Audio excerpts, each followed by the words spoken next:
Podemos iniciar, então. Boa noite a todos. Agradeço a presença, principalmente, primeiramente, do nosso palestrante, Ivan Carlos Pimentel da Cruz. Pessoal. O Ivan vai falar essa noite sobre um trabalho muito bacana que ele desenvolveu aí com uma equipe multidisciplinar, projeto Mandacaru. Era um subcomitê de modelagem matemática que iria prover, né, modelos matemáticos, projeções da pandemia para auxiliar gestores. É isso, né, Ivan? Isso, Miguel. Boa noite a todos. Primeiro, eu quero agradecer ao Miguel aí pelo convite, a oportunidade de falar com vocês hoje. É um prazer falar para colegas, futuros engenheiros mecânicos, colegas como eu. O Ivan, só não falei a tua biografia aqui. Queria fugir da biografia. Só para ilustrar aqui, pessoal, o Ivan, ele é engenheiro mecânico também, né? Ele é mestre e doutor em Ciências da Engenharia Mecânica pela COP, o FRJ, e fez também uma pós-graduação em Ciências de Dados, né? Emeritus Columbia University, é isso, né, Ivan? Isso. E atualmente é gerente sênior de desenvolvimento de tecnologias, uma empresa do setor privado. Com a palavra, então, Ivan, sinta-se à vontade. Se puder começar ilustrando esse trabalho maravilhoso aí do subcomitê, do projeto Mandacaru, para o pessoal ter uma ideia, né? Um trabalho muito interessante aí, desenvolvido pela equipe. Fique à vontade. Obrigado, Miguel. Boa noite a todos. E, pessoal, só falar um pouquinho de contexto, né? Eu trabalho há 26 anos no setor de óleo e gás. A minha especialidade nesse período tem sido a engenharia submarina, ou seja, eu tenho como missão desenvolver produtos e novas tecnologias para a exploração de óleo e gás no fundo do mar, né? E hoje nós estamos chegando em profundidades de 2.000, 3.000 e já estudamos chegar em 4.000 metros, onde o trabalho da minha empresa é colocar equipamentos e principalmente dutos submarinos no fundo do mar para escoar a produção de petróleo dos poços para as plataformas. Então, toda a infraestrutura submarina de equipamentos necessária para a produção offshore de óleo e gás. A pergunta é como é que uma pessoa com esse perfil vai trabalhar em modelagem de epidemia, né, ou de pandemia. Bem, então eu fui voluntário, né, no projeto Mandacaru, que é o professor Nicoleles, lá no Nordeste, que coordena equipes multidisciplinares de voluntários de diversas áreas, de medicina, geografia, estatística, engenharias, temos vários engenheiros lá, e médicos, de epidemiologistas, infectologistas, sanitaristas, então um grupo bastante heterogêneo, bastante interessante. E esse projeto ele tem diversos subgrupos de trabalho, né? Nós estamos no subgrupo 9, que é o subgrupo de modelagem numérica da pandemia. Eu tenho essa pós-graduação recente em ciência de dados, eu me voluntariei nesse trabalho de modelagem no intuito de ajudar a gente a construir ferramentas que possam ajudar na gestão da pandemia, em particular para o Nordeste, mas não restritivamente ao Nordeste, para o Brasil inteiro, né? E vocês inclusive vão ter a oportunidade de ver um pouco mais à frente, né, o trabalho desenvolvido pelo grupo, né? Nós vamos navegar pela nossa plataforma que foi desenvolvida, onde tem vários produtos do trabalho dessa equipe, né, que tem em torno de de 10 a 15 pessoas ativas, né, efetivamente engajadas em produzir. E o que eu vou apresentar para vocês hoje aqui foi a minha contribuição de modelo específico, né? Então, o que eu trabalhei, mas quando nós passarmos pela plataforma que está online, eu mostro o que mais a gente tem lá também, que foram desenvolvidos com outros colegas, com apoio de todos, né? O trabalho é colaborativo, todos palpitam e apoiam as tarefas dos demais. Sem a colaboração dos demais, por exemplo, o meu trabalho não estaria completo ou não teria ficado pronto no tempo que ficou. E várias contribuições dos meus colegas ajudaram bastante que as coisas acelerassem, que erros fossem achados mais facilmente e a gente pudesse progredir. Acho que isso, como introdução de contexto, acho que está ok, né, Tobias? Acho que podemos entrar agora. Perfeito, Ivan. Vamos em frente. O que eu vou...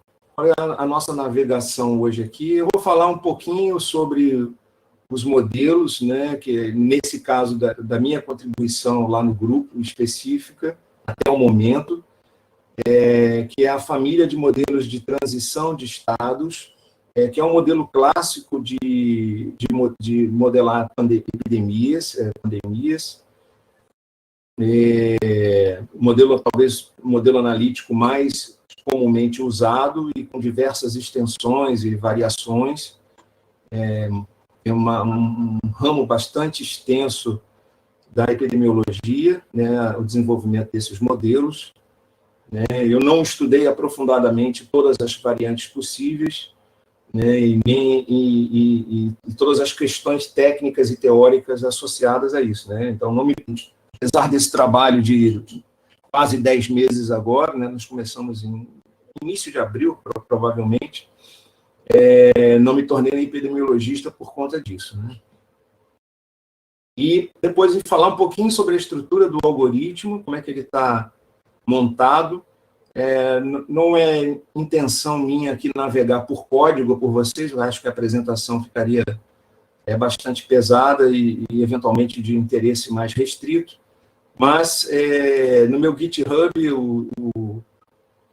os códigos estão disponíveis, talvez não estejam atualizados, eu vou atualizar brevemente, e é ICP Cruz no GitHub, e vocês podem capturar todos os códigos, eu compartilho com prazer tudo que a gente fez, isso não é para mim, não é para o grupo lá do subgrupo 9, é para quem tiver interesse e puder, quiser trabalhar nisso, estou à vontade também para tirar dúvidas, eventualmente, sobre a codificação para aqueles que vierem a pegar o código. Então, a gente fala um pouquinho sobre a estrutura do algoritmo e depois vamos navegar pela plataforma que o subgrupo 9 colocou no ar, né? Primeiramente na página do modelo que eu vou discorrer aqui com vocês um pouco, e depois nas diversas outras abas onde os meus colegas tiveram uma contribuição decisiva para colocar no ar. É interessante que lá na página vocês tenham a oportunidade também, na página inicial, de conhecer toda a equipe que está engajada e seus diversos perfis de atuação, suas áreas profissionais, né, e verificar a multidisciplinaridade do grupo, né, que é fundamental nesse tipo de trabalho. Né, sem uma consultoria de um médico, por exemplo, nós que não somos epidemiologistas, né, eu sou engenheiro que coloca tubo de petróleo dentro d'água, a gente tem um sério risco de cometer erros sérios que um não especialista comete quando se mete em áreas que não são suas áreas afins de especialidade. Né? Então, para evitar isso, nós, do ponto de vista seguro, contamos aí com apoio de especialistas que podem dizer o que a gente está fazendo sentido ou se tem algum problema que pareça estranho. Né? E um olho crítico de especialista é fundamental nesses momentos. Bem, falar um pouquinho sobre a família de modelos, né? Essa família de modelos ela é de transição de estados, isso vai ficar um pouquinho mais claro, ou seja, você pressupõe que você tem um conjunto de estados possíveis para a sua população evoluir ao longo do tempo na epidemia, e essas mudanças de estado, essas transições que são, então, capturadas no modelo matemático. Não necessariamente esse é um paradigma que precisa ser dessa forma, mas os modelos de sucesso ou de maior emprego, ou que se tornaram mais relevantes em modelagens matemáticas de epidemia, adotam em grande monta essa família de modelos e de modelagem. Bem, começar com o modelo mais simples, né, que é o modelo CIR, e que costuma dar o nome para essa família de modelos, né? E, circunstancialmente, essa sigla ela tem uma tradução que, em português, a gente consegue fazer integralmente. O S é para suscetíveis, o I para infectados e o R para recuperados. Então, esses são os 3 estágios iniciais que o modelo pressupõe que alguém que esteja na população pode estar em um desses 3 estados. Então, no estágio inicial, suscetíveis são aqueles que podem vir a ficar doente. No momento inicial, quando você não tem outras informações, a gente assume, para uma doença nova, principalmente, né, como é o caso da Covid-19, que toda a população é suscetível a ficar doente. Essa hipótese ela não é provavelmente verdadeira. Existem pessoas que, seja por genética, seja por contato com outras doenças que possam trazer uma imunidade cruzada contra esse vírus, e isso é algo que está se investigando agora, né? Eventualmente, pessoas que tiveram dengue podem apresentar algum nível de imunidade em relação à Covid. Essa é uma hipótese que está sendo investigada, tem estudos a respeito e de outras áreas também. Mas, quando você começa uma análise, salvo informação diversa, você assume que, em princípio, ninguém da população está preparado para estar imune à doença e são todos suscetíveis a se adoecerem. No estágio seguinte, a pessoa pode estar doente, que é a condição infectada. E, finalmente, nesse modelo, os infectados, em algum momento, estarão recuperados da doença. Então, esses são os 3 estágios iniciais em que alguém da população pode se encontrar. E, para transitar de um estado para outro, é necessário que ela tenha alguns parâmetros que digam o que faz alguém mudar de um estágio para o outro. Nesse caso aqui, esse parâmetro beta é o parâmetro de infectividade, ou seja, o quanto que uma pessoa que tem contato com o vírus e que está doente consegue infectar outras pessoas. Esse parâmetro de infectividade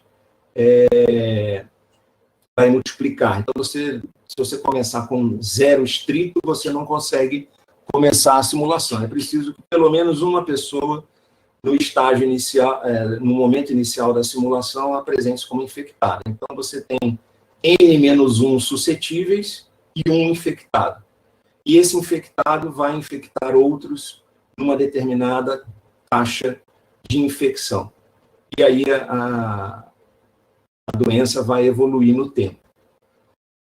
Da mesma forma, daqueles que estão infectados, eles têm uma certa taxa de recuperação. Pessoas por dia que se recuperam da doença, né? Por exemplo, seria uma dimensionalidade desse parâmetro de recuperação. E, a partir disso, então, os infectados migram para a condição de recuperados. Se nós olharmos aqui essas curvas, solução de um modelo típico, né? Você começa um determinado momento com a sua população de suscetíveis. Aqui embaixo você tem, nesse sino, os seus infectados ao longo do tempo e, na curva verde, os seus recuperados, né? Então, à medida que a doença evolui, a quantidade de pessoas disponíveis para adoecer vai diminuindo, né? Você tem um pico da infecção que começa a cair paulatinamente e você começa a ter a sua população que vai se recuperando.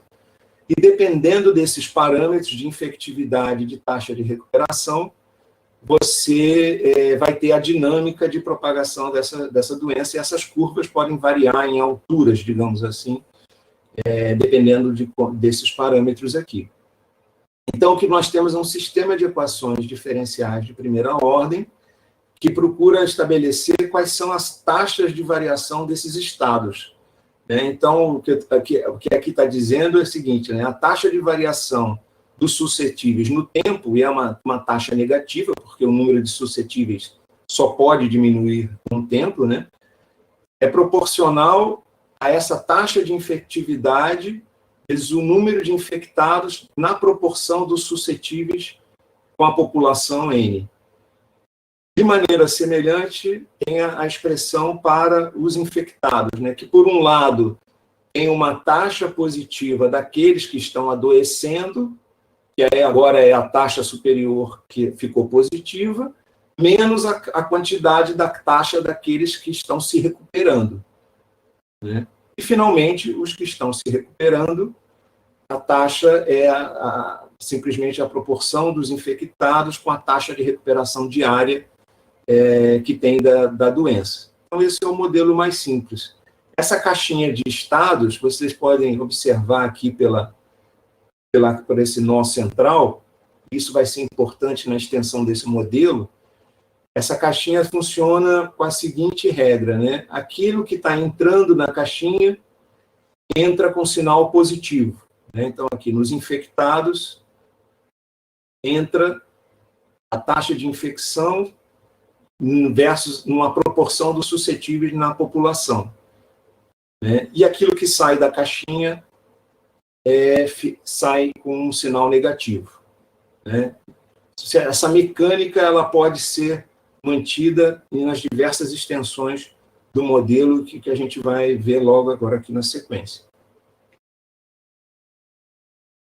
O modelo que foi implementado, e que está rodando, e a gente vai ver daqui a pouco, ele é uma extensão daquele onde nós incluímos algumas coisas. Nós incluímos um estágio intermediário entre os suscetíveis e os infectados, que é aqueles que foram expostos à doença, ou exposto, mas que ainda não apresentam sintomas.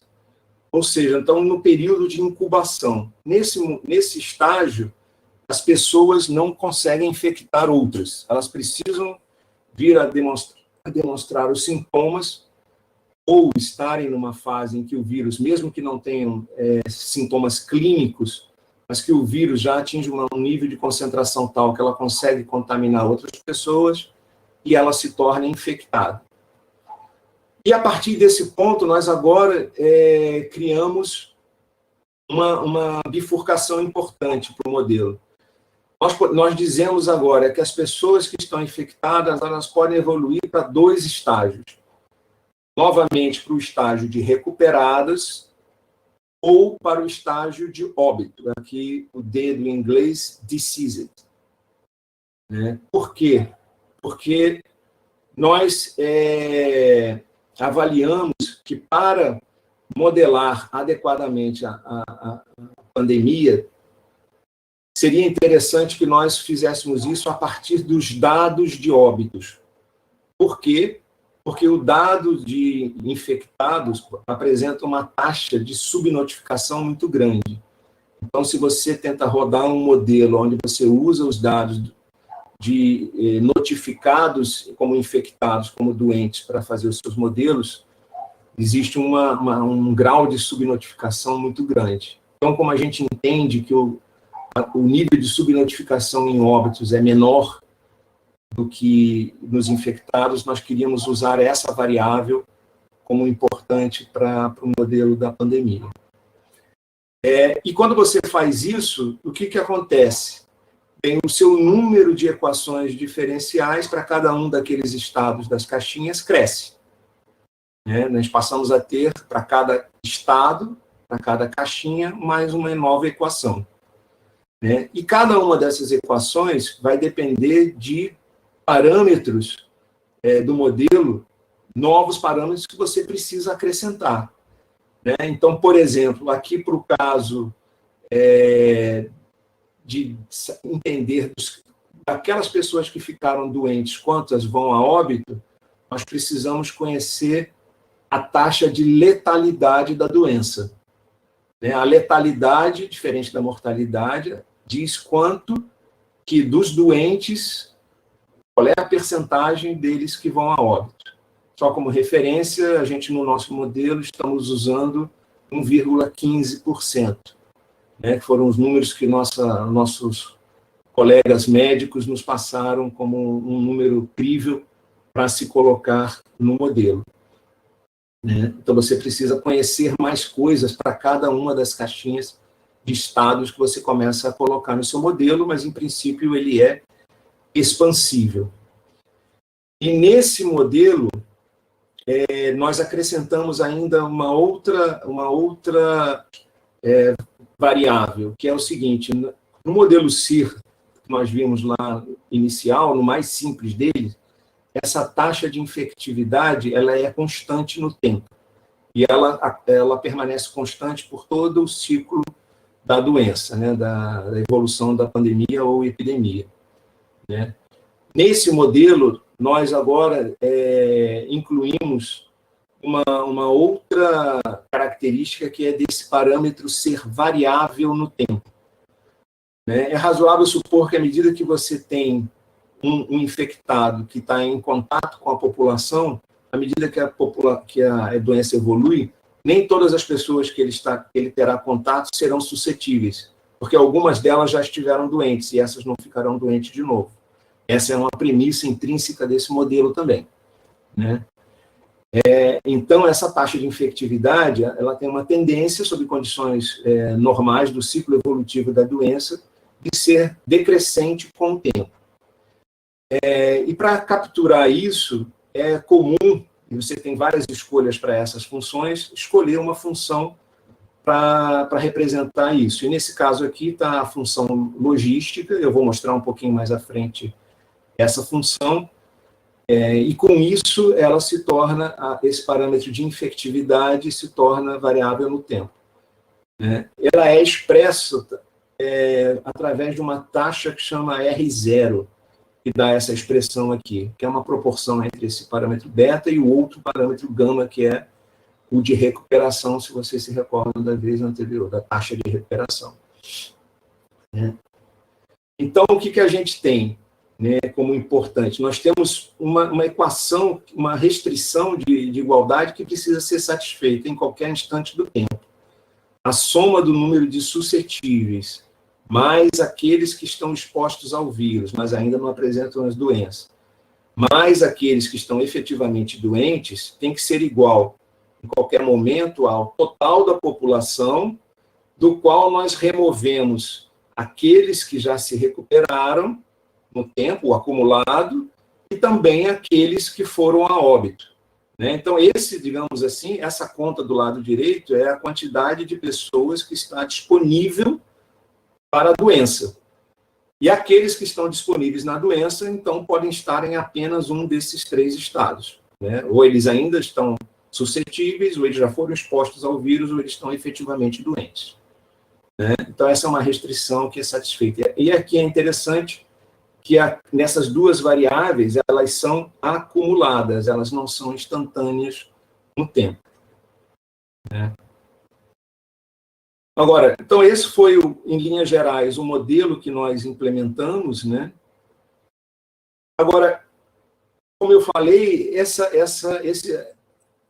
tipo de modelo você pode expandir ao infinito, tão grande quanto se queira, dependendo de que situações você quer capturar no seu modelo.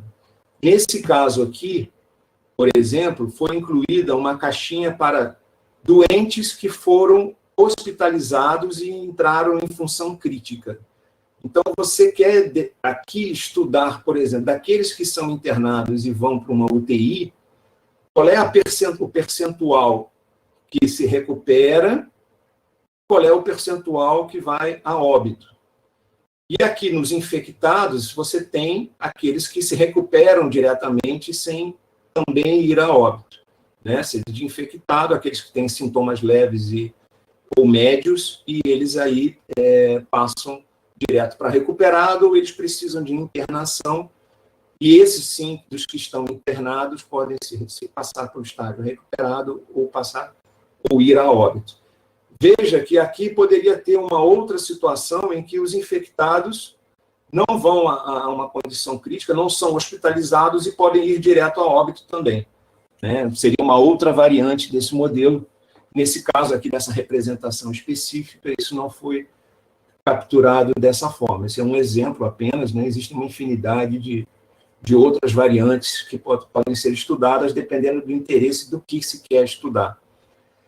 Mais uma vez, ao olhar essas setas aqui, que para cada caixinha e, consequentemente, para cada seta que você coloca, você cria mais parâmetros que precisam ser conhecidos, nem sempre esses parâmetros são disponíveis na massa de dados que se tem, e você tem um complicador de estimar quais são esses parâmetros para inserir no seu sistema de equações e, finalmente, então, resolver o problema, e a sua quantidade de equações também vai crescendo, né?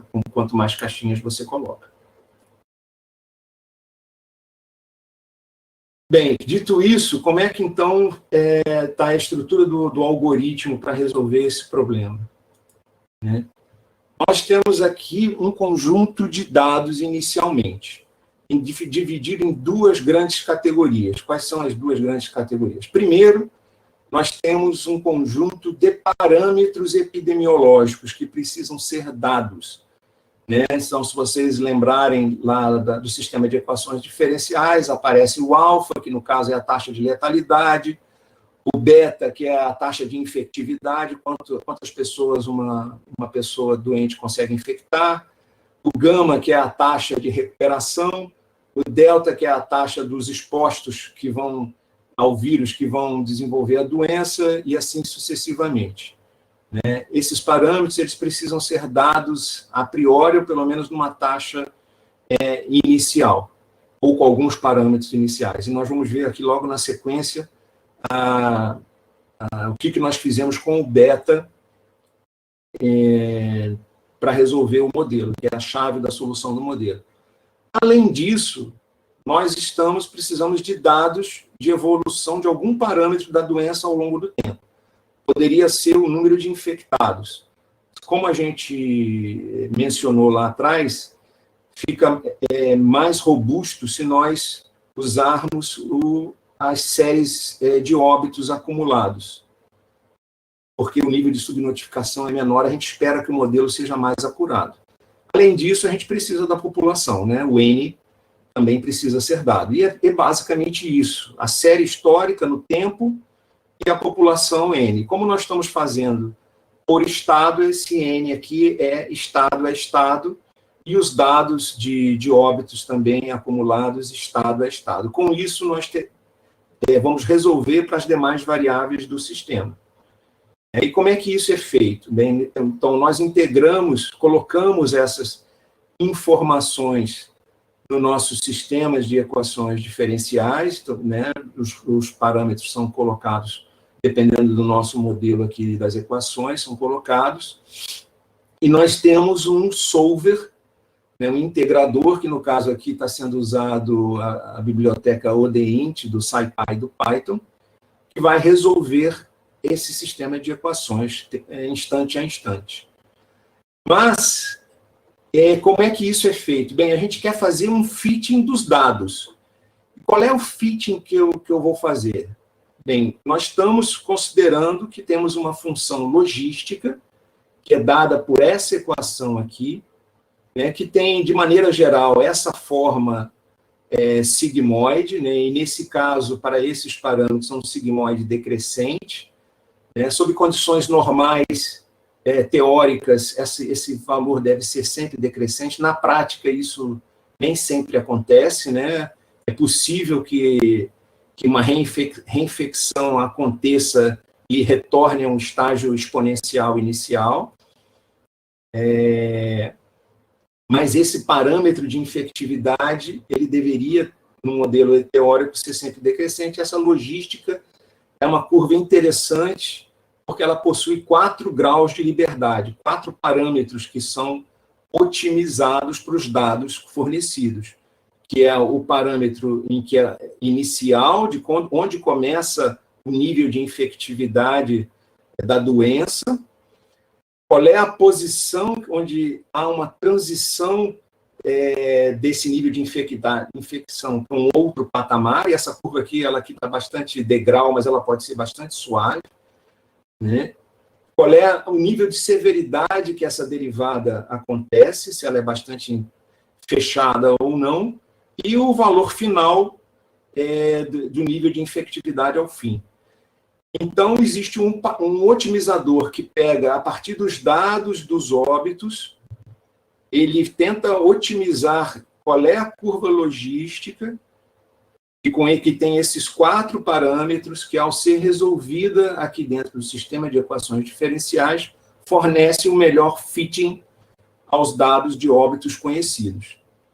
E a partir disso, ao determinar qual é a expressão dessa equação, consegue definir como é que o beta evolui no tempo, e num passo final, nós podemos finalmente resolver esse sistema de equações já com esse beta conhecido, aí não é mais otimizado, já está otimizado, para traçar as demais curvas das variáveis do problema, para as curvas de infectados, de expostos, de suscetíveis e de infectados, né? Depois que você, como um pós-processamento, ao você determinar qual é esse parâmetro óptimo dessa curva que dá o melhor resultado, o melhor fitting aos dados de óbitos. Bem, quais são as principais características, então, desse modelo, né? Quase como um fechamento aqui dessa apresentação um pouco mais teórica, inicial. Primeiro é que ele depende dos parâmetros epidemiológicos fornecidos. Isso, frequentemente, pode ser um desafio. Esses parâmetros nem sempre são disponíveis ou conhecidos por dados, né? por amostragem, e você precisa coletar esses dados, por exemplo, de outros países, né? E esse é um momento em que a nossa área médica do grupo, da equipe, nos ajudando a colocar quais são esses parâmetros para serem usados no modelo. Claro que nós também precisamos dos dados, nesse caso, dos dados de óbitos, a série temporal de óbitos, para poder ajustar, otimizar o modelo. Esse modelo, como mostrado, ele é expansível para quantos estados se desejar, quantos parâmetros, só que para cada variável que você decide estudar no seu modelo, você vai precisar de mais parâmetros que podem não ser tão triviais de se conhecer também. Esse modelo, ele é um modelo determinístico, né? Uma vez conhecidos os parâmetros, você resolve um sistema de equações diferenciais e vai obter uma variável única. E no momento é assim que ele está implementado. Mas é possível e desejável de se você introduzir estocasticidade nas variáveis. Os parâmetros epidemiológicos, por exemplo, podem apresentar uma variabilidade estatística, uma distribuição estatística. Se você conhecer essas distribuições, ao resolver esse sistema, você vai obter uma distribuição de saída das suas variáveis também, ao invés de uma variável determinística, como é o caso no momento. Então, essa é uma melhoria, né? Eu já vi que existem papers que fazem essa melhoria, mas até o momento a gente avalia que o modelo, do jeito que está, atende à missão para a qual ele foi desenhado. A gente vai olhar isso um pouquinho lá na frente. Ele é capaz de fazer previsões de longo prazo, né? Então, ele prevê lá como que vai se dar o fim da pandemia, meses e meses à frente. Outros modelos que fazem fitting de curva aos dados atuais, sem resolver um sistema de equações epidemiológicas, eles tendem a dar previsões de curto prazo, por exemplo. Mas é claro que, à medida que você tenta olhar mais longe no tempo, o seu nível de imprecisão e falta de acurácia, de incerteza vai aumentando, né? Claro, naturalmente. ele infere a taxa de reprodução, mas a partir de uma função monotônica pré-definida. E essa que é ajustada aos dados, no caso aqui de óbitos acumulados. Vários modelos, como a gente vai ver, inclusive no nosso lá, dashboard, usam os dados para tentar inferir essa curva sem pré-definir qual é a forma que ela tem. Né? Inclusive com a capacidade de prover em que ela pode crescer novamente.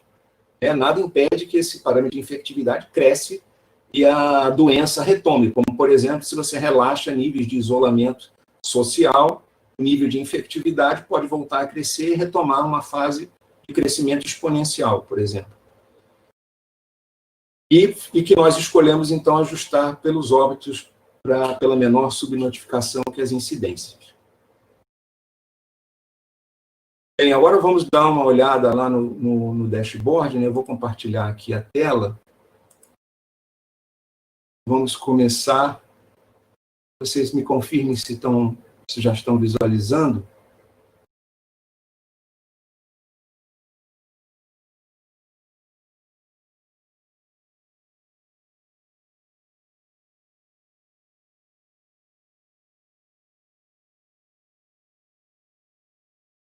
Pessoal, vocês estão vendo a tela?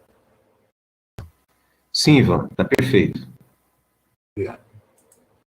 E aqui, então, vamos começar. Esse é o nosso dashboard, tá, pessoal? Só para não perder o embalo, eu vou começar por esse modelo e depois a gente navega pelos demais modelos aqui. O que mais a gente tem aqui tem coisas muito interessantes e importantes aqui nessa plataforma. Eu sugiro que vocês visitem e explorem.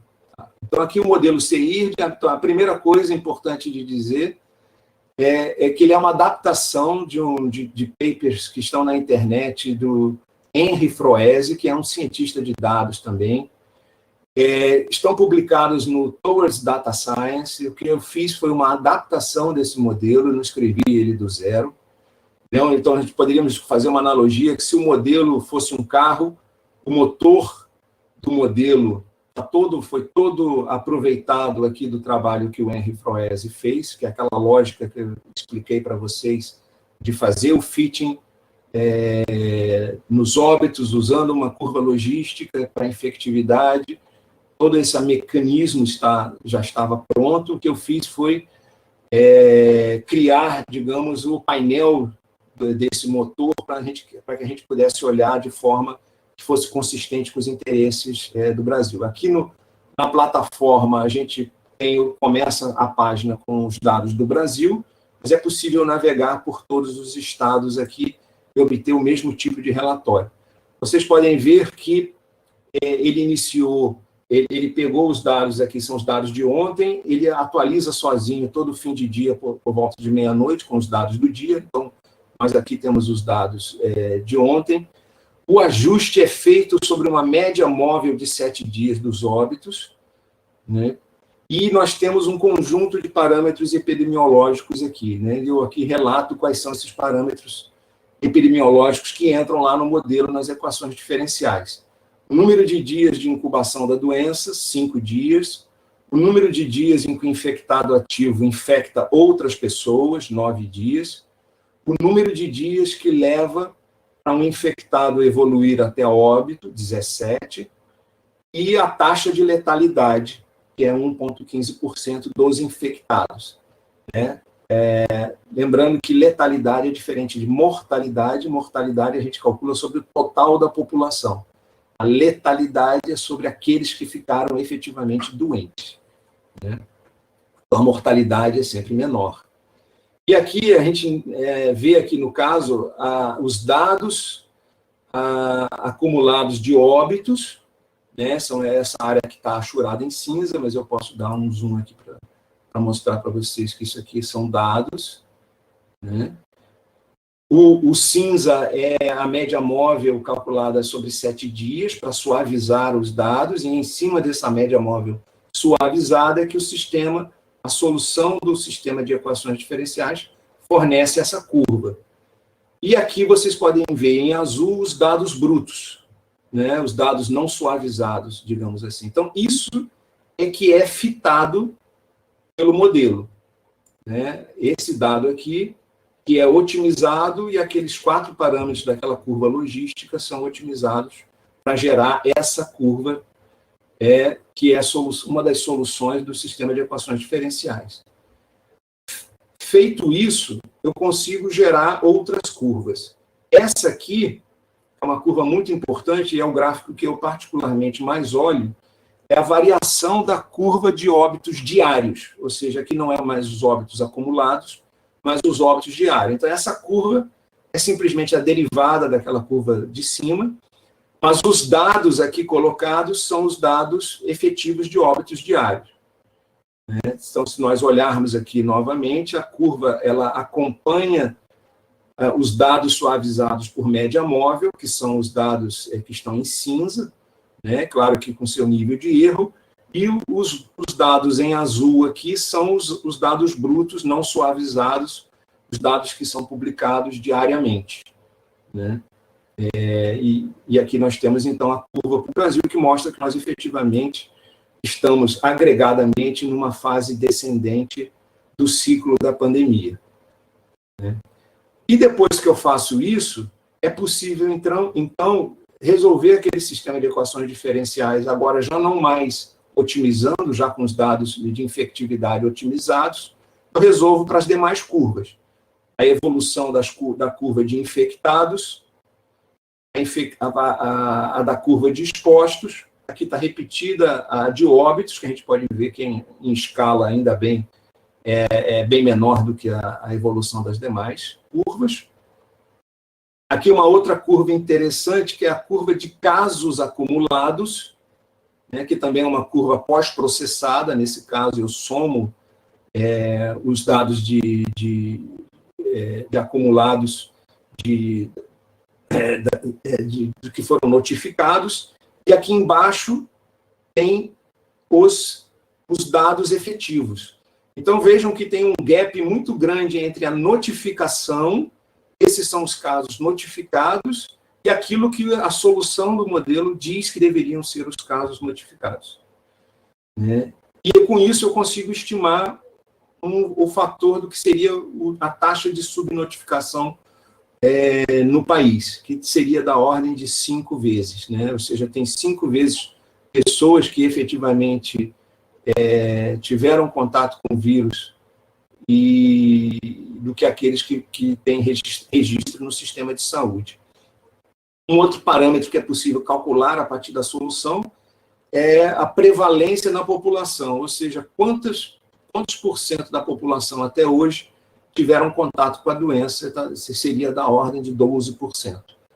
Então, esses são parâmetros importantes para quem está fazendo gestão da pandemia ou da epidemia, de entender como é que ela está evoluindo. Um outro dado muito importante também é a taxa de incidência na população hoje, por 100 mil habitantes, né? Então, para cada 100 mil habitantes, nós teríamos 400 e poucas pessoas efetivamente doentes, ou manifestando a infecção nesse momento. E aqui eu simplesmente coloco todas as curvas do modelo, né? O nível de suscetíveis, aqueles que podem ainda ficar doentes, que estão atendendo para um platô, né? Ou seja, não tende a se encontrar, o nível daqueles que já se recuperaram está aqui, e as outras curvas ficam em escala, ficam menores aqui embaixo. E a nossa taxa de infectividade, que é aquela curva logística que foi otimizada aos dados, nesse caso ela apresenta uma cara degenerada, né? Ela não tem aquela cara sigmoide completa. Dependendo dos estados que vocês navegarem ali em cima, alguns apresentarão aquele formato sigmoide. Nesse caso aqui, ela teve quase que um decaimento exponencial. E aqui eu forneço também um forecast de 30 dias para todas as variáveis do modelo, né, para os suscetíveis, para os expostos, para os infectados, para os próximos 30 dias. Né? Não vale a pena tentar extrapolar isso para um horizonte de tempo muito grande, porque você aumenta a incerteza, a tendência é errar. Veja que o nível de infectividade aqui está próximo de 1. né, o modelo está indicando que, ou seja, é como se uma pessoa infecta uma outra pessoa. Isso garante que nós não temos fase exponencial da doença, né? Mas o ideal é que esse número caísse bem abaixo de 1, né? 0,6, 0,5 é onde que indicaria a extinção da doença. E aqui tem uma previsão de evolução de 585 óbitos dia, digamos, hoje, pelaquela média móvel ponderada de 7 dias, né? E nos próximos 30 dias deveria cair para perto de 450. De qualquer forma, se nós voltarmos aqui em cima, é interessante olhar, né, nessa curva aqui, que por volta de março do ano que vem, a gente tem uma estimativa de chegar a 200 mil óbitos. O que está dizendo que são esses 200 mil óbitos? É essa taxa de letalidade de 1,15%. Se eu mexer na simulação, nesse número, para um número menor, que talvez hoje ele já seja razoavelmente menor, a gente tem a felicidade de não evoluir para 200 mil óbitos em março do ano que vem, mesmo com a epidemia numa fase decrescente, né? E aqui, só por curiosidade, né, a gente pode, aqui todo mundo é de Santa Catarina, a gente pode olhar Santa Catarina, que foi um estado bastante problemático para modelar no início da pandemia. Vejam que tem um formato que já está atingindo uma estabilidade no número de óbitos, né, ou seja, os óbitos acumulados, né, então eles tendem a zero, né, e aqui está a evolução diária. Se a gente der um zoomzinho aqui, a gente pode ver como é que está a evolução diária aqui.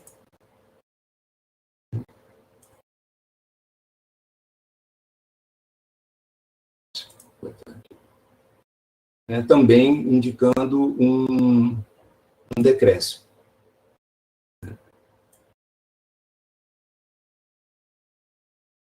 Bastante acentuado, estaria no fim da pandemia por aqui.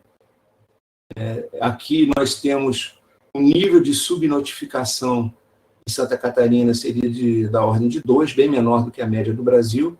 A prevalência na população da ordem de 7%, e um número de infectados por 100 mil habitantes da ordem de 100, que é bastante baixo. Vocês viram que o Brasil estaria em 400 e pouco.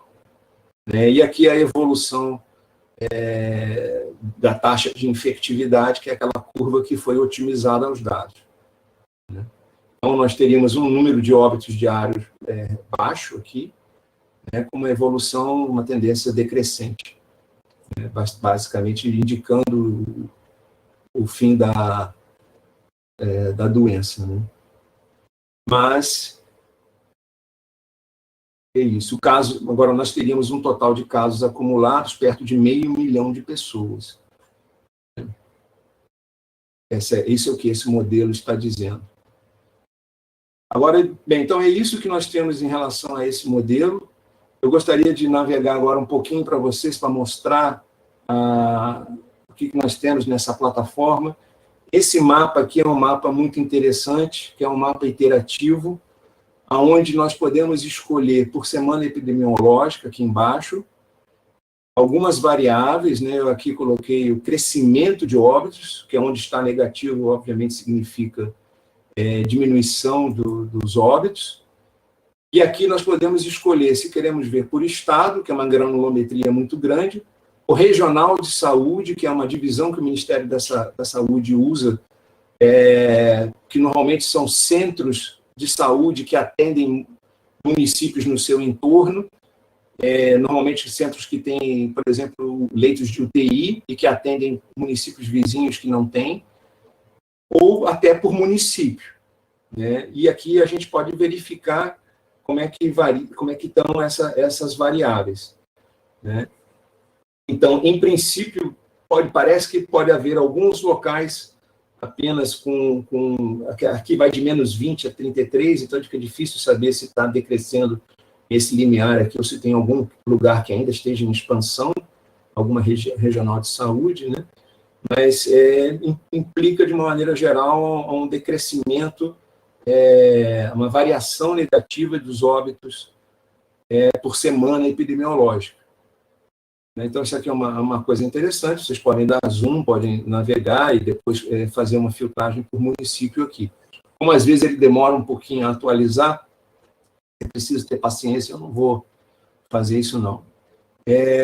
Um outro gráfico que a gente tem o caso de casos acumulados, que eu agora fiz alguma coisa aqui, casos acumulados, óbitos acumulados. Você pode escolher quais estados querem ver simultaneamente, né, e tem os dados aqui disponíveis para verificar. Vários sites têm esse tipo de dado, né, nós colocamos aqui também, e a partir da seleção lateral você dá para comparar como é que está o desempenho, a situação estado a estado. Outro trabalho interessante que nós fizemos a partir do banco de dados é verificar doenças, síndromes respiratórias agudas, é possível extrair alguns conhecimentos importantes. Por exemplo, quantos dias leva, em média, uma pessoa que tem uma síndrome aguda, respiratória aguda, não necessariamente por Covid, para se recuperar. Existe um banco de dados a respeito dessa doença, e a partir disso o colega Landir fez a verificação dessa distribuição estatística. Aqui, por exemplo, quanto tempo, em média, uma pessoa que desenvolve síndrome respiratória aguda e vai a óbito, quanto tempo, em média, ou em moda, se leva para chegar a óbito, desde do diagnóstico da doença ou da internação. Aqui está dando um valor modal de 6 dias, né, que é bastante curto, inclusive. Aqui, recuperação. Aqui, outro vírus respiratório. Então, tem umas informações interessantes aqui. Além disso, nós temos uma página que é o App Forecasts, que dá aquela curva R de infecção que eu estimei como sendo uma variável logística. Aqui é feito um modelo matemático que, a partir dos dados, tende a inferir qual é, na verdade, a evolução daquela curva. Vejam que ela é bem mais complexa do que uma simples curva monotônica logística, né? E aqui, a partir de um certo ponto, ele plota um nível de incerteza à frente, como é que ela poderia evoluir. Espero que a gente nunca chegue no 1,25 novamente, que estaríamos em crescimento exponencial da doença mais uma vez. E aqui no início nós temos mapas temáticos, que são mapas estáticos, mas que são muito interessantes, em que você pode verificar, tanto para casos quanto para óbitos, escolhendo a semana epidemiológica aqui, por regional de saúde do Brasil, e o Brasil tem 400 e tantas regionais de saúde, como é que elas estão evoluindo. Ele diz se a situação, aqui no caso de casos, se está estável, se diminuiu, se aumentou. E no caso de óbitos também, se está estável, se diminuiu, se aumentou. Na última, na semana epidemiológica em questão. Então, você consegue ter uma visão do estádio, pode escolher aqui qual foi a semana epidemiológica que você quer ver, para ver como a doença veio evoluindo. E aqui no início, tem a página inicial, do Projeto Mandacaru, do Subgrupo 9, fala um pouco sobre o que tem cada um desses painéis, que vocês podem obter, quais são as informações, fala um pouquinho sobre a metodologia, e aqui tem o time que construiu esse painel para todo mundo aqui, com as especialidades e quais são suas áreas. Se nós voltarmos aqui no CIR só um instantinho, porque eu esqueci de falar a respeito, se vocês clicarem aqui em cima em informações, isso vale para todas as abas, ele tem uma espécie de uma instrução de como navegar e fala um pouquinho sobre o que é cada um dos modelos. Então, vocês têm essa informação em cada uma dessas etapas aqui. Tem um modelo equivalente a esse modelo que eu fiz, é um colega utilizando uma outra função, um outro método, mas é um modelo CIRD também, né? E ele também tem evolução aqui de óbitos, aqui no caso ele já abre no Acre, vocês têm que escolher outro estado aqui. Eu acho que com isso eu encerro a parte expositiva, acho que é o que eu gostaria de apresentar para vocês. Estou à disposição para perguntas. Muito obrigado, Ivan. A apresentação foi bem bacana, foi bem ilustrativa, bem didática, né? Modelos matemáticos, eles são muito amplos, né? E eu enumerei algumas questões aqui. No chat houve uma pergunta em relação da onde vêm os dados que são utilizados nos modelos, né? Qual é o endereço que se encontram esses dados? Os dados são retirados do Ministério da Saúde. Na verdade, nós estamos utilizando mais recentemente como do Brasil I/O. O Brasil I/O pega do Ministério da Saúde os dados, né? Ou das regionais de saúde, conforme o caso, e agrega. Então, Brasil I/O é da onde nós pegamos o dado para o nosso banco de dados diariamente. São dados oficiais. Né?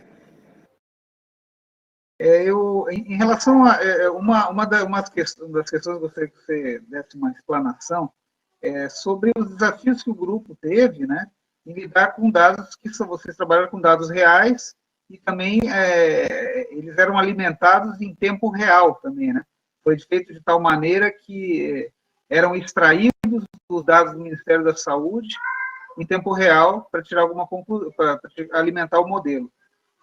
Então, eu gostaria que você explanasse quais foram os desafios encontrados pelo grupo. Eu lembro, por exemplo, quando eu estava acompanhando mais ativamente assim, o desenvolvimento, né, do grupo, eu lembro que às vezes acontecia de o Ministério da Saúde demorava para lançar os dados, às vezes tinham estados assim, que acumulavam informações e mandavam em outro dia, coisas assim, por exemplo. Isso você pode me... Em parte, esse desafio ele continua, né, no que tange ao Ministério da Saúde, porque eles, você não sei por que razão, eles variam os formatos dos dados, né? Então, tem dias que está num formato CSV, tem dia que está no formato ZIP, tem dia que está no formato RAR. Não há uma constância, uma sistemática na disponibilização desses dados, né? Então, o nosso algoritmo de captura de dados já tem um if, nesse formato ou naquele, baixa. Por essa dificuldade, em especial, lá, algum tempo atrás, em que houve um blackout de dados, né, nós fomos para o Brasil I/O, porque o Brasil I/O, ele pelo menos concentra os dados das secretarias estaduais, pelo que eu entendi. Então, os dados, nós migramos e continuamos tendo acesso diário. Então, nossos diversos algoritmos rodam diariamente, né, em horários sincronizados a partir da disponibilidade dos dados. Né? Os dados normalmente são divulgados por volta de 7 da noite e os nossos algoritmos estão programados a rodar a partir das 10, 11 da noite para garantir que já captura os dados que tem. Então, nós temos um banco de dados, esse banco de dados foi fundamental em cima do qual todos os demais modelos trabalham, e esse banco de dados em SQL é que vai buscar os dados, tem os scripts para buscar os dados originais, digamos assim, no Brasil I/O, por exemplo. Ok, muito obrigado, Ivan. Tem mais algumas perguntas no chat, só deixa eu dar uma olhada aqui. Bom, o endereço para consultar os dados é aquele site que você apresentou, né? Tem a página do grupo, né? Isso, está aqui, acho que vocês estão vendo o slide novamente, né? é esse endereço que está aí, onde o CIRD, digamos, leva direto para a página do modelo que eu apresentei. Se vocês tirarem esse finalzinho a partir do hashtag, vocês chegam na página, no home da página, né? E podem navegar pelo menu à esquerda pelas diversas informações que tem ali, que são diversas, né? São bem variadas e distintas. Cada uma fornece um conjunto de conhecimento e de insight sobre a doença diferente. O modelo CIRD, ele considera reinfectar uma pessoa que foi recuperada, ela se infectar? Não. Na nossa implementação, não. É possível, naquele esquema de caixinhas de estado, de reintroduzir pessoas que possam se reinfectar. Você precisaria conhecer de novo mais um parâmetro, que seria qual é essa taxa de reinfecção. Para cada caixinha que você coloca lá, você paga um preço de precisar conhecer mais algum parâmetro da doença, né? Qual seria essa taxa de reinfecção?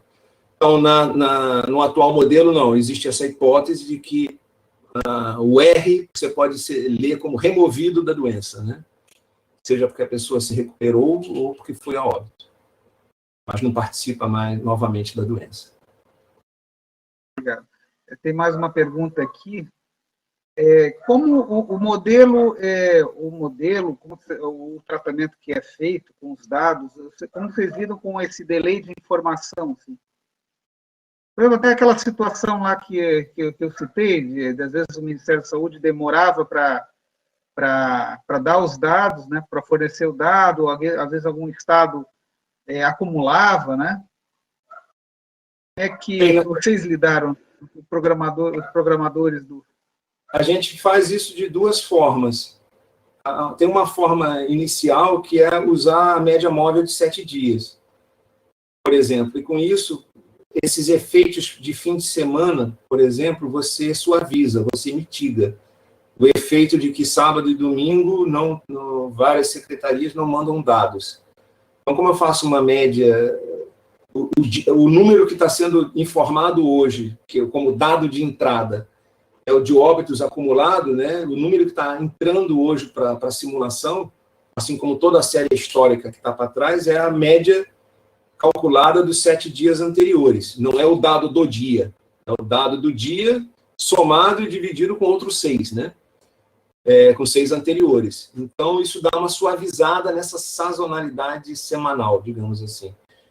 Agora, em relação ao delay dos dados dos óbitos efetivos do dia e dos óbitos que estão documentados, esse delay, ele existe, porque, na verdade, o retrato do que está acontecendo hoje nós não temos, né? Nós temos o retrato daquilo que está na base de dados oficiais, e isso tem,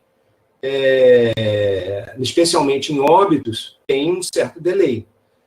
Então, o modelo não sabe, né, digamos assim, qual é o delay que você colocou. Ele está pegando, olha, com a fotografia que eu tenho hoje, se essa fotografia for verdadeira, se o total de óbitos até hoje é isso que está sendo notificado, então eu estou te dizendo que as curvas de evolução da doença são essas aqui.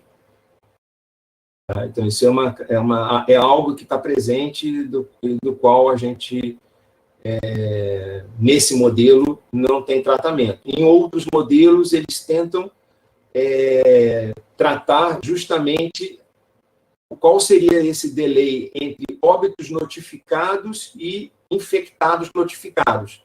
Porque a quantidade de óbitos hoje não se correlaciona diretamente com os doentes hoje. Os óbitos de hoje, devido ao atraso da notificação, se correlacionam com aqueles que estavam doentes há algum tempo atrás, né? 1 semana, 2 atrás, dependendo do delay médio. Então, existem outros modelos que tentam capturar esse efeito. Agora, como nós estamos num estágio muito avançado desse ciclo da doença, né? Essa primeira onda, digamos assim, já passamos, sei lá, de 2/3 do ciclo da doença no nível país, né? em que pese que há diferentes estágios de avanço, dependendo da localidade onde você vai, estão estágios diferentes, o dado de óbitos acumulado, ele já começa a ficar uma inércia muito grande, né? Porque não é o dado de hoje ou de uma semana atrás que vai mudar a evolução de 5 meses. Então, na hora que ele resolve o sistema, para que a curva faça um fitting daqueles dados acumulados históricos, todos que estão para trás, o peso relativo daqueles dados anteriores tendem a dizer muito mais sobre a evolução da doença do que os dados de hoje, né? Por outro lado, se houver um repique da doença significativo, o modelo também não vai capturar. Por quê? Porque ele pressupõe uma variação monotônica decrescente da taxa de infectividade. Então, numa situação em que você tenha relaxamento de isolamento social e a doença volte a circular com uma taxa crescente, esse modelo, pegando todos os dados históricos, ele não vai capturar essa tendência, porque ele tem todo o peso do que está para trás, toda a inércia do que está para trás acumulada. Então, se a gente quisesse, por exemplo, pegar uma segunda onda no Brasil, o correto seria resetar o modelo a partir de dados de uma certa data em diante, não considerando toda a evolução histórica que tem para trás, se a gente começar um novo ciclo, né? Obrigado, Ivan. Houve outra pergunta que foi exposta ali no chat, em relação a quando que... É a pergunta que todos que desejamos saber, né? Pelo modelo, quando que voltaremos à normalidade? É possível prever isso? Ter uma ideia disso? Aqui em Santa Catarina, bom, aliás, no Brasil inteiro, está um debate muito grande em relação à volta às aulas presenciais, né? Aqui na nossa instituição mesmo, houve uma decisão do Conselho Superior em aguardar até o final de dezembro, né? Só retornarmos assim no ano que vem. Como é que você vê isso, com a experiência tua, com o modelo? Você está otimista em relação a essa evolução no Brasil, considerando o que está ocorrendo também em outros países, né? A gente às vezes vê situações na Europa de medidas que estavam relaxamento de medidas e depois estão voltando com as medidas de isolamento.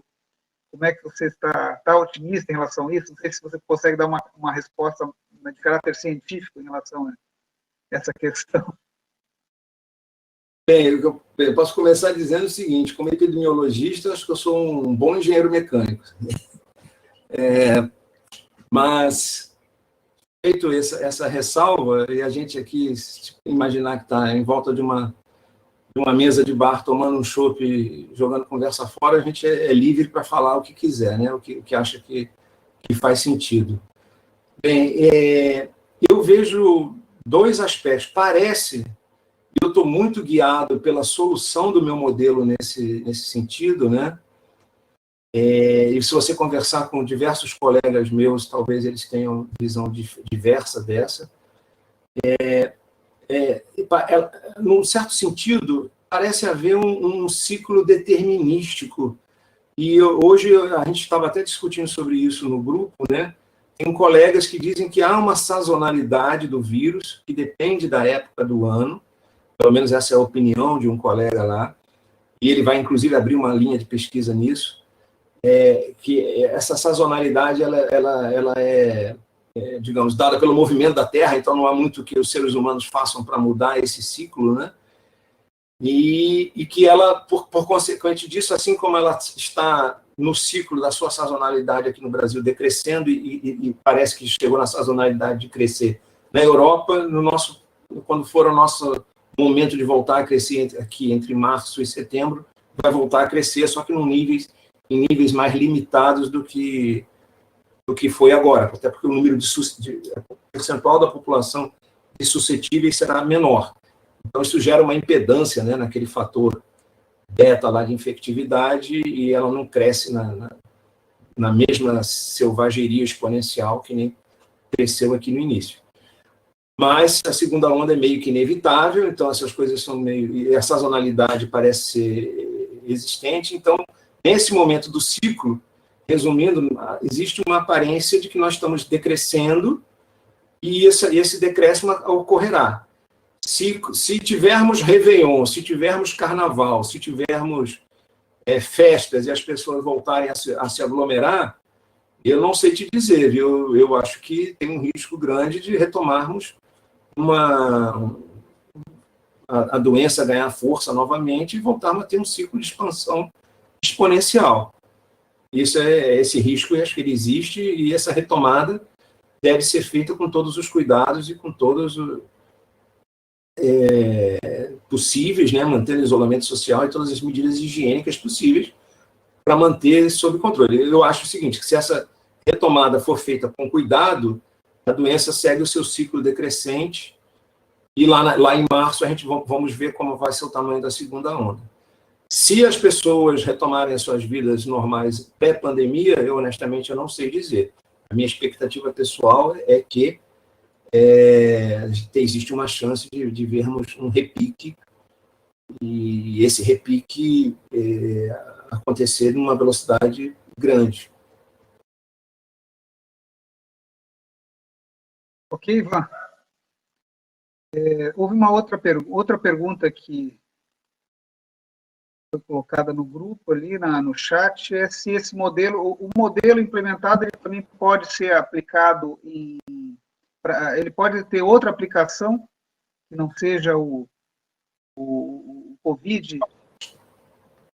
Qualquer doença infecciosa, para gripe, para dengue, para qualquer doença onde aqueles parâmetros epidemiológicos façam sentido. Pneumonia, claro, você precisa conhecer os parâmetros epidemiológicos de cada doença, né, aqueles parâmetros de entrada, precisa, nesse caso aqui, nós estamos fazendo um fitting por óbitos, né? É possível, e no próprio programa, basta mudar uma variável, realmente mudar uma letra lá no programa, você pode fazer o fitting por infectados, por exemplo, pode fazer o fitting por qualquer uma das variáveis que faça sentido você conhecer uma função para aquele parâmetro. Então, é possível fazer para qualquer doença infecciosa. Esse modelo é geral, né? Ele não é um modelo da COVID. Né? Ele já existia antes da COVID para estudar praticamente todas as doenças. É uma ferramenta da epidemiologia, está nos livros por aí. Tem livros de epidemiologia com esses modelos já documentados, né? Eles não são novos. Muito obrigado, Ivan. Consultando aqui o chat, não há mais perguntas postadas no chat, então eu acho que a gente pode até finalizar, né? E eu agradeço muito a tua disponibilidade, assim, compartilhar com a gente, abrilhantou bastante o primeiro dia da nossa semana acadêmica. Eu que agradeço. Te convido para as próximas aí. Eu que agradeço a oportunidade. Muito obrigado. Se alguém algum dia quiser uma palestra sobre engenharia submarina, nós estamos aí também. Perfeito. É isso então, gente. Eu vou então encerrando a palestra da noite aqui. Agradeço a presença de todos e desejo uma excelente semana acadêmica da engenharia mecânica. Muito obrigado, Ivan. Obrigado pela participação. Boa noite, pessoal. Boa noite, colegas engenheiros mecânicos.